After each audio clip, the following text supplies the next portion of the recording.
आज के मुख्य समाचार। लोकल टैक्सी चालकों का विरोध, रोजगार ठप। तुर्की पाकिस्तान गठजोड़ पर विक्रमादित्य सिंह का निशाना।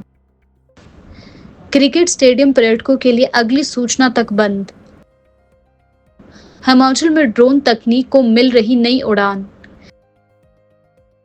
सचिवालय पहुंचे गद्दी समुदाय के चेयरमैन। स्वास्थ्य मंत्री धनीराम शांडिल से मिले स्वर्ण समाज के प्रतिनिधि। गद्दी समुदाय ने मुख्यमंत्री सुखविंदर सिंह सुक्खू का किया सम्मान। अब समाचार विस्तार से।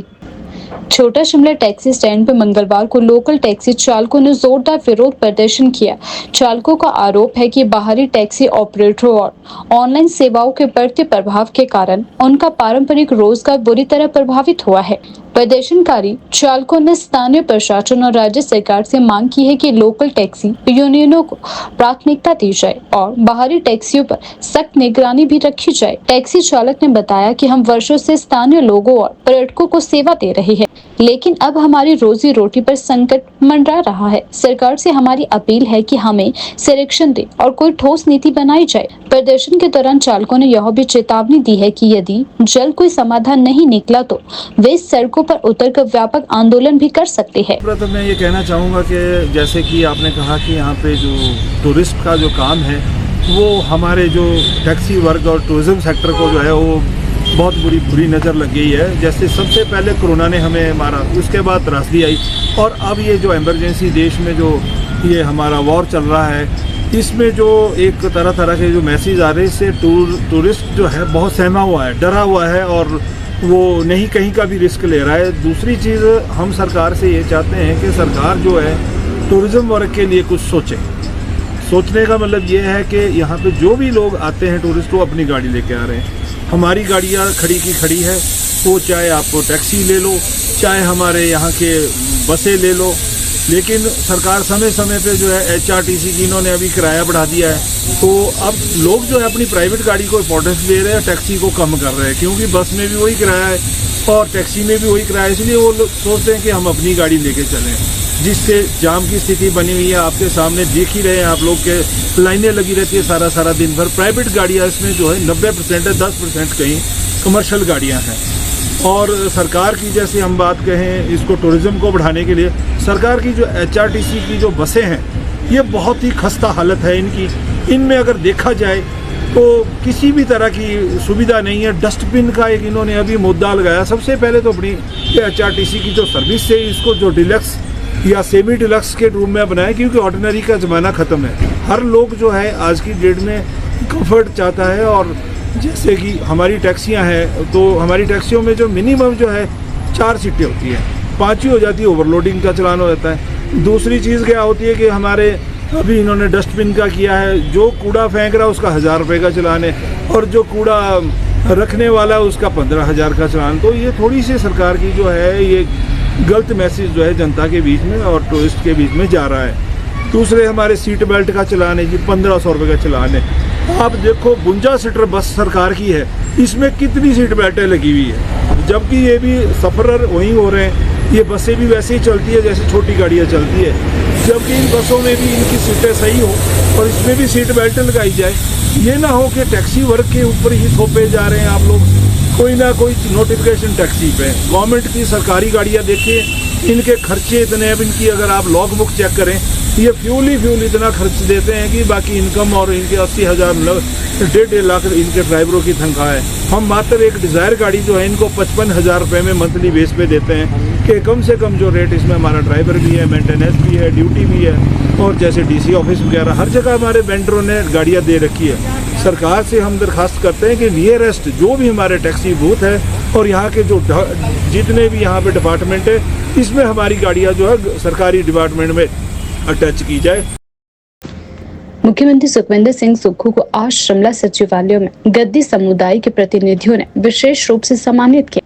समुदाय के लोगों ने मुख्यमंत्री को पारंपरिक शॉल पहनाकर उनके प्रति आभार व्यक्त किया। गद्दी समुदाय के लोगों का यह आभार हाल ही में मुख्यमंत्री द्वारा लिए गए जनहितैषी निर्णयों और समुदाय के हित में की गई घोषणाओं को लेकर था। प्रतिनिधियों ने कहा कि मुख्यमंत्री सुखविंदर सिंह सुक्खू ने गद्दी समाज की समस्याओं को गंभीरता से सुना और समाधान की दिशा में ठोस कदम उठाए हैं। मुख्यमंत्री सुखविंदर सिंह सुक्खू ने गद्दी समुदाय का आभार स्वीकार करते हुए कहा कि राज्य सरकार सभी जातियों और समुदाय के विकास के लिए प्रतिबद्ध है। उन्होंने यह भी आश्वासन दिया कि गद्दी समाज के उत्थान के लिए भविष्य में और भी योजनाएं लागू की जाएगी।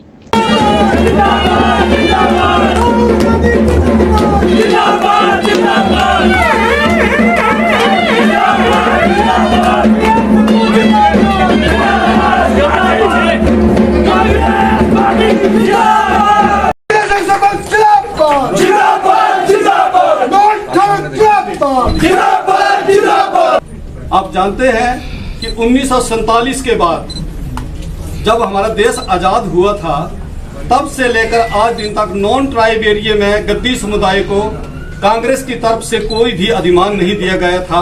पहली बार हमारे माननीय मुख्यमंत्री ठाकुर सुखविंदर सिंह सुक्खू जी ने जो हमारी इस दर्द को समझते हुए, कि हमारी अनदेखी को समझते देखते हुए इन्होंने जो हमें मान सम्मान दिया है, हम सदैव सदैव इनके आभारी हैं और ऋणी हैं। मैं तो पर्सनली आपको ये कहूँ तो मैं तो इतना ऋणी हूँ कि मैं अगर 7 जन्म भी लूँ तो मैं भगवान से यही प्रार्थना करूँगा कि मेरा एक एक दिन इनकी सेवा में समर्पित है। और जो ये विश्वास इन्होंने मेरे ऊपर व्यक्त किया है, मैं इनको ये विश्वास दिलाता हूँ कि मैं इनकी आशाओं और आकांक्षाओं पर पूरा उतरने का प्रयास करूंगा। तो मैं समझता हूं कि उन चुनौतियों का सामना करते हुए भी इस समुदाय ने जो ये व्यवसाय को संजो के रखा हुआ है, मैं समझता हूं कि मैं ये अपने समुदाय का बहुत बड़ा आभार व्यक्त करता हूं इसके लिए कि उन्होंने हमारा ये व्यवसाय नहीं संभाला है। आप जानते हैं कि हमारे व्यवसाय के साथ साथ हमारी संस्कृति भी इससे जीवित है। अगर हमारी संस्कृति जीवित रखनी है तो इस व्यवसाय को बढ़ाना है। वो हमारे माननीय मुख्यमंत्री जी ने इस चीज को समझा था, इसीलिए हमें आज आपको खुशी होगी कि हमारे नॉन ट्राइब एरिया से सिलेक्टेड से लोगों को बनाया जाता था, जबकि यहाँ पर लाखों की तादाद में जनसंख्या है, चाहे वो चंबा से लेकर बैजनाथ तक। और अभी जितने भी डेलीगेट बनाए हैं, आप लोगों को सबको खुशी होनी चाहिए कि माननीय मुख्यमंत्री जी ने गद्दी समुदाय से बनाए हैं और कांगड़ा चंबा से बनाए हैं। इसके लिए हम माननीय आभार व्यक्त करते हैं और हम माननीय मुख्यमंत्री जी से ये आगे के लिए भी प्रार्थना करते हैं। जैसे उनका स्पोर्ट प्राइज है, ये सर बहुत कम है। भेड़ बकरी का जो रिलीफ है, ये बहुत कम है। हम 96 में जब मैं बुल फेडरेशन का डायरेक्टर हुआ करता था, तो तब भी ये 65 रुपए किलो हुआ करती थी और आज मसे ये 71 रुपए तक पहुंची है। सर ऐसे कैसे हमारे व्यवसाय को पंख लगेंगे? तो मैं समझता हूं कि इनका समर्थन मूल्य जो मैक्सिमम बढ़ाया जाए, ताकि इस कैश क्रॉप को ये लोग जो है इसके माध्यम से अपनी आर्थिकी को मजबूत करें। हिमाचल प्रदेश में तकनीकी नवाचार को बढ़ावा देने के उद्देश्य से राज्य सरकार ने कृषि और बागवानी जैसे क्षेत्रों में ड्रोन तकनीकी के उपयोग को प्रोत्साहित करने का निर्णय लिया है। मुख्यमंत्री सुखविंदर सिंह सुक्खू के नेतृत्व में जिला हमीरपुर, मंडी और कांगड़ा में ड्रोन स्टेशन स्थापित किए जाएंगे। इसके साथ ही राज्य सरकार ग्रीन हिमाचल विजन के तहत ड्रोन प्रौद्योगिकी को बढ़ावा देने की दिशा में ठोस कदम उठा रही है। राज्य सरकार के प्रवक्ता ने जानकारी दी है कि ड्रोन तकनीकी का इस्तेमाल न केवल कृषि बल्कि आपदा प्रबंधन, स्वास्थ्य सेवा और दूर दराज के क्षेत्रों में दवाइयों और कृषि उत्पादों की आपूर्ति में भी किया जाएगा। आगामी वित्त वर्ष में प्रदेश में ड्रोन टैक्सी सेवाएं शुरू करने की कार्य योजना को भी किया जा रहा है।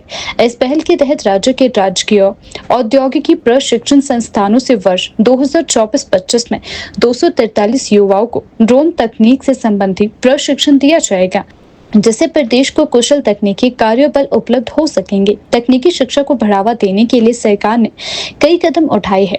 जिला कांगड़ा के नगरोटा बगवा में राजीव गांधी राजकीय अभियांत्रिक महाविद्यालय में आर्टिफिशियल इंटेलिजेंस और डाटा साइंस का एक नया कॉलेज खोला जाएगा। जिला शिमला के प्रगति नगर में अटल बिहारी वाजपेयी इंजीनियरिंग एवं प्रौद्योगिकी संस्थान में सिविल इंजीनियरिंग की डिग्री और मंडी के सुंदर नगर में पॉलिटेक्निकल में कंप्यूटर साइंस व मशीन लर्निंग का डिप्लोमा कोर्स शुरू करने की स्वीकृति मिल चुकी है। राज्य सरकार का मानना है कि एआई और डाटा साइंस के क्षेत्र में अपार संभावनाएं हैं और इन क्षेत्रों में प्रशिक्षित युवाओं को राष्ट्रीय और अंतर्राष्ट्रीय स्तर पर रोजगार के व्यापक अवसर मिलेंगे।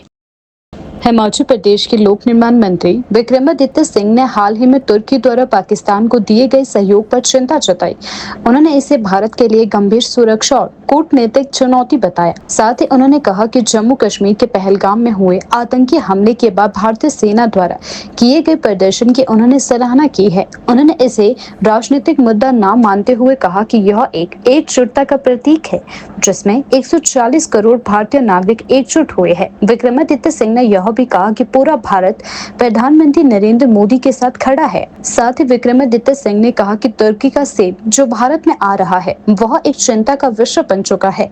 जो पूरा प्रकरण पिछले कुछ दिन से भारत की सीमाओं पे घटा है और जिस तरीके से ये सारी शुरुआत जो पहलगाम में आतंकवादी हमला हुआ है उसके फलस्वरूप भारतीय सेना ने जो पाकिस्तान के अंदर आतंकी ठिकाने हैं उनके ऊपर जो कार्रवाई करी है उसको पूरे देश ने सराहा है। ये कोई राजनीतिक का मसला नहीं है। इसमें हमने पहले भी कहा है और आज भी हम इस बात को दोहरा रहे हैं कि देश के 140 करोड़ लोग और प्रदेश के 70 लाख लोग इस विषय पर एकजुट है।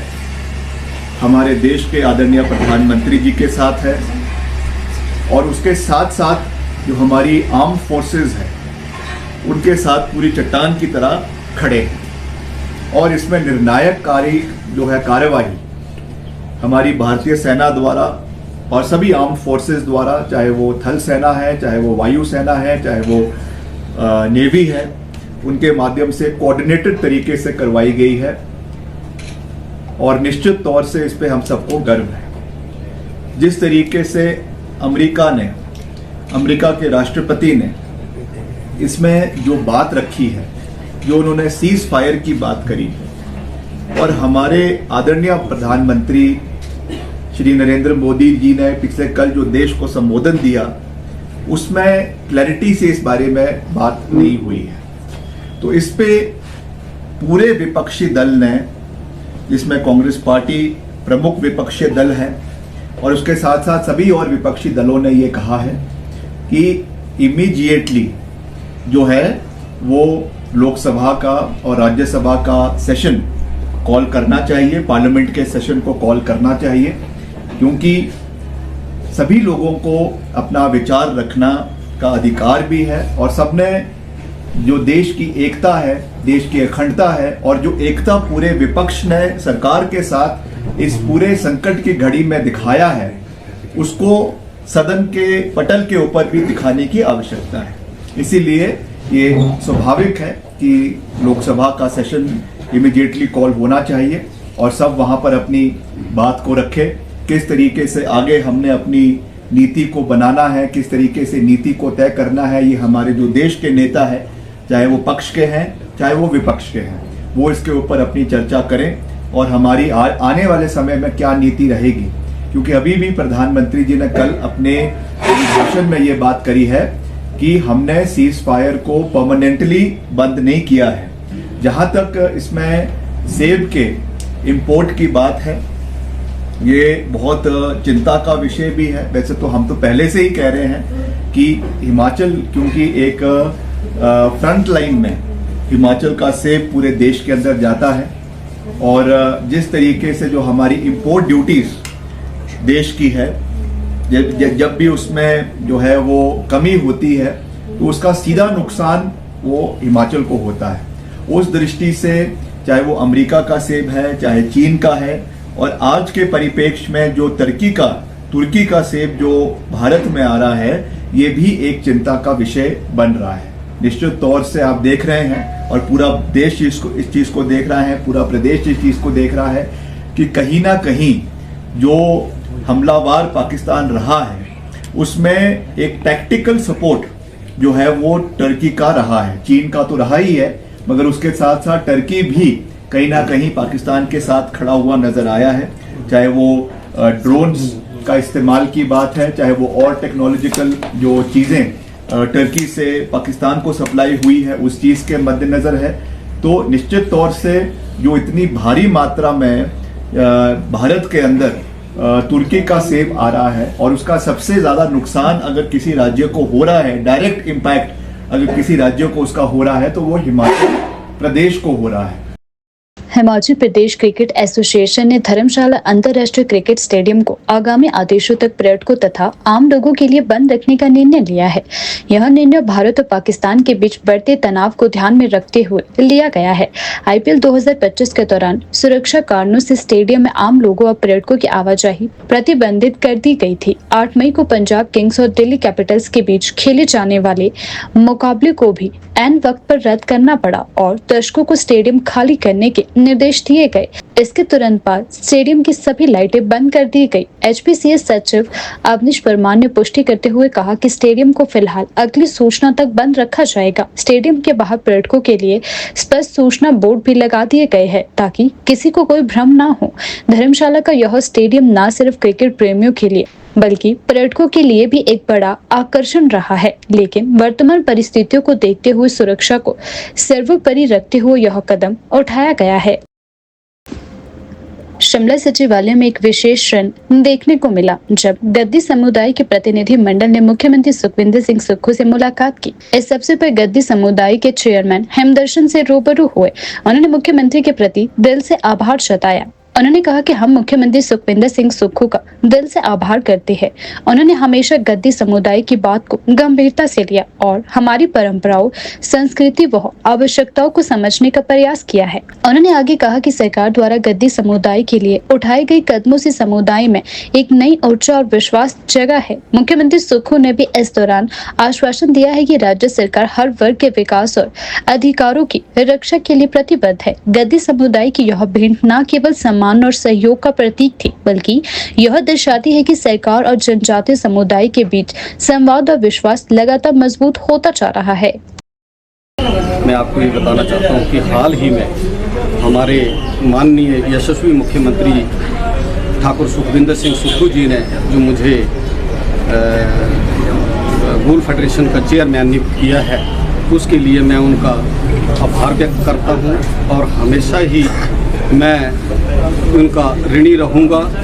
और मैं भगवान से ये प्रार्थना करता हूँ कि अगर मेरे 7 जन्म भी हो तो 7 जन्म में भी एक एक दिन जो है मेरा माननीय मुख्यमंत्री जी की सेवा में समर्पित हो। मैं आपको ये बताऊं कि ये जो वूल फेडरेशन डिपार्टमेंट है, इसमें जो नियुक्ति की है, ये पहली बार कांग्रेस के इतिहास में ऐसा हुआ है। 1947 के बाद इस समुदाय को पहली बार इतना बड़ा अभिमान दिया है। इसके लिए समस्त समुदाय जो माननीय मुख्यमंत्री ठाकुर सुखविंदर सिंह सुक्खू जी का आभार व्यक्त करता है, क्योंकि नॉन ट्राइब एरिया में जितने भी गद्दी समुदाय हैं, लाखों की तादाद में, उन्हें पहली बार ये मौका मिला है। तो मैं माननीय मुख्यमंत्री ठाकुर सुखविंदर सिंह सुक्खू जी को ये विश्वास दिलाना चाहता हूँ कि जो विश्वास इन्होंने मेरे ऊपर व्यक्त किया है, उसके लिए उसमें मैं खरा उतरने का पूरा प्रयास करूँगा। और ये जो जिन समस्याओं के लिए गद्दी समुदाय की समस्याओं के लिए मुझे इस काबिल समझा है, तो मैं उनकी हर समस्याओं का समाधान के लिए मैं हमेशा प्रयासरत रहूँगा। और हमेशा आपसे आप जो इस समुदाय के प्रति, इन समस्याओं के प्रति गंभीर थे, तो मैं समझता हूँ कि मैं आपका एक चौकीदार बनकर, आपका चौकीदार, माननीय मुख्यमंत्री जी का चौकीदार बनकर इन लोगों की समस्याओं का समाधान करने का प्रयास करूँगा। भावुक कैसे न हो, जो पहली बार इतना बड़ा मान सम्मान मिला इस समुदाय को, ये मेरे को नहीं मिला। माननीय मुख्यमंत्री जी ने ये देखा कि इस गद्दी समुदाय के साथ हमेशा ही लोगों में ये एक मैसेज था कि गद्दी समुदाय की हमेशा कांग्रेस में अनदेखी होती रही है, और इसमें कोई पूरी बात भी नहीं है कि हमेशा ही अनदेखी रही है। परंतु माननीय मुख्यमंत्री जी ने हमारी इस दर्द को समझा, और इस दर्द को समझते हुए उन्होंने ये जो पहल की है, मैं समझता हूँ कि ये पहल जो है ये कांग्रेस पार्टी के लिए एक बहुत बड़ा वरदान सिद्ध होगा। और मैं आपको विश्वास दिलाता हूं कि माननीय मुख्यमंत्री जी की मैं आशाओं और आकांक्षाओं के साथ साथ इन लोगों को कांग्रेस के साथ जोड़ने का पूरा प्रयास करूंगा। और इन लोगों की जो समस्याएं हैं, आप सभी जानते हैं कि ये जो कम्युनिटी है, ये कम्युनिटी का जो व्यवसाय है वो भेड़ पालन व्यवसाय है। और हमें बड़ी खुशी है कि क्योंकि आपको हिंदुस्तान में ऐसा कोई भी ऐसा व्यवसाय नहीं होगा कि जो संस्कृति से भी जुड़ा हुआ होगा। ये जो गद्दी समुदाय है, इनका ही एक ऐसा व्यवसाय है जो संस्कृति से भी जुड़ा हुआ है, जिसकी अगर व्यवसाय जीवित रहेगा तो इनके संस्कृति भी जीवित रहेगी। अगर इनका व्यवसाय नहीं रहेगा तो ये जीवित नहीं रहेगी, इनकी जो संस्कृति वो भी जीवित नहीं रहेगी। तो मैं समझता हूँ कि जो मुख्यमंत्री जी ने मेरे ऊपर विश्वास व्यक्त किया है, उसके मुताबिक मैं इनकी समस्याओं का समाधान करूंगा और इनके व्यवसाय को बढ़ावा देने के लिए मैं पूरा प्रयास करूंगा। देवभूमि क्षेत्रीय संगठन स्वर्ण समाज के अध्यक्ष रोमित सिंह ठाकुर ने आज शिमला सचिवालय में स्वास्थ्य मंत्री धनीराम शांडिल से मुलाकात की। बैठक के बाद मीडिया से बातचीत करते हुए रोमित सिंह ठाकुर ने कहा कि संगठन की 2 प्रमुख मांगे हैं, जिसमें से पहली अंतरजातीय विवाह प्रोत्साहन राशि से जुड़ी है। रोमित सिंह ठाकुर ने कहा कि हमने बहुत मजबूती से अपनी बात मंत्री के सामने रखी है। हमारी स्पष्ट राय है कि यह प्रोत्साहन राशि जिस रूप में दी जा रही है वह सरासर गलत है। यह प्रोत्साहन गरीब परिवारों की बेटियों को मिलना चाहिए। स्वास्थ्य मंत्री धनीराम शांडिल ने भी संगठन की बातों को गंभीरता से सुना और कहा कि वे इस मुद्दे को संबंधित विभाग के समक्ष उठाएंगे। जैसे कि 24 तारीख को शिमला सचिवालय के बाहर देवभूमि क्षेत्रीय संगठन के माध्यम से आंदोलन किया गया था और उस समय पर हमारे जगत सिंह नेगी जी के साथ मुलाकात हुई थी, बात हुई थी। 5 मई की तारीख पहले डिसाइड हुई थी हमारी सरकार के साथ वार्ता के लिए, लेकिन ड्यू टू कैबिनेट उस चीज को आगे पोस्टपोन किया गया। आज 13 तारीख को वो बैठक हुई और महत्वपूर्ण बैठक हुई।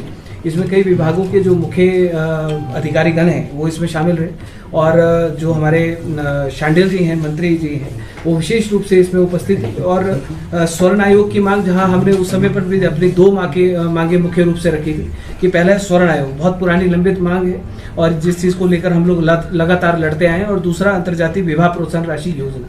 तो हमने दोनों मांगों के ऊपर अपना एक प्रस्ताव हमने सरकार के समक्ष रखा, अपनी बात को हमने मजबूती के साथ रखा है। जहां पर अंतर्जातीय विवाह प्रोत्साहन राशि वाली योजना है उसमें हमने सरकार के सामने अपना पक्ष रखा है कि इस योजना को बदला जाए और बदलकर इस योजना को कि गरीब परिवार की बेटी को ये धनराशि दी जाए 2 लाख रुपए, कि कोई गरीब परिवार है जिसके पास पैसे नहीं है अपनी बेटी की शादी करने के लिए, उस परिवार को ये पैसा ट्रांसफर किया जाए ताकि वो इज्जत के साथ अपनी बेटी के लिए बेटी की शादी कर पाए।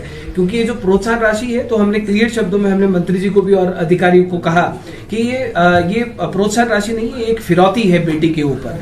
बेटी किसी भी जाति की हो, किसी भी धर्म की हो, किसी भी बेटी के ऊपर प्रोत्साहन राशि नहीं दी जानी चाहिए। जो इंटरकास्ट मैरिज करेगा वो पैसों के लिए शादी नहीं करेगा, लेकिन अगर प्रोत्साहन राशि दी जाएगी तो किसी ना किसी क्राइम को बढ़ाने के लिए वो इस शादी की ओर कदम बढ़ाएगा।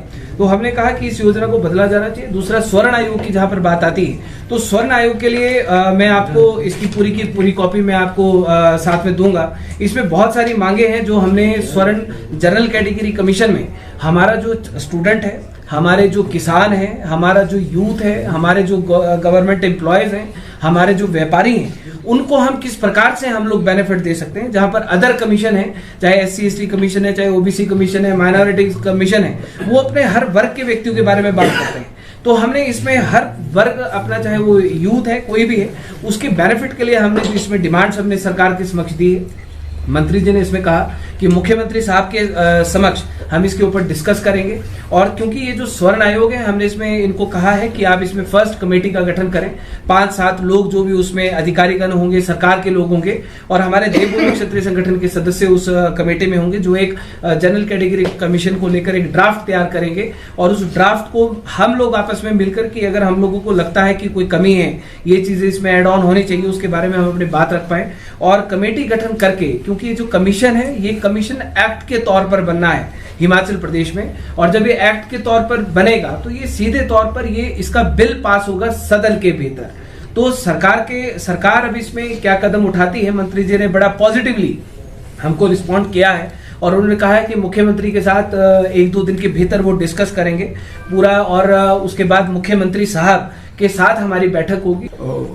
जितनी भी हों, चाहे कोई मेधावी विद्यार्थियों की बातें हों, चाहे वो पिछड़े जो मतलब आम जो हमारा जनरल है बेटियों की बात हो, चाहे किसकी शिक्षा की बात हो, चाहे उनके लंबे दिन किसी भी प्रकार की ऐसी चीज़ होंगी जो हम कर सकते हैं, करने योग्य होंगी, वो अवश्य की जाएंगी। अब क्योंकि मैं यहाँ पे स्वयं एक अकेले फैसला नहीं सकता, ये ऐसे फैसले होते हैं जो माननीय मुख्यमंत्री खुद भी ना लेकर पूरी कैबिनेट से भी बात करेंगे।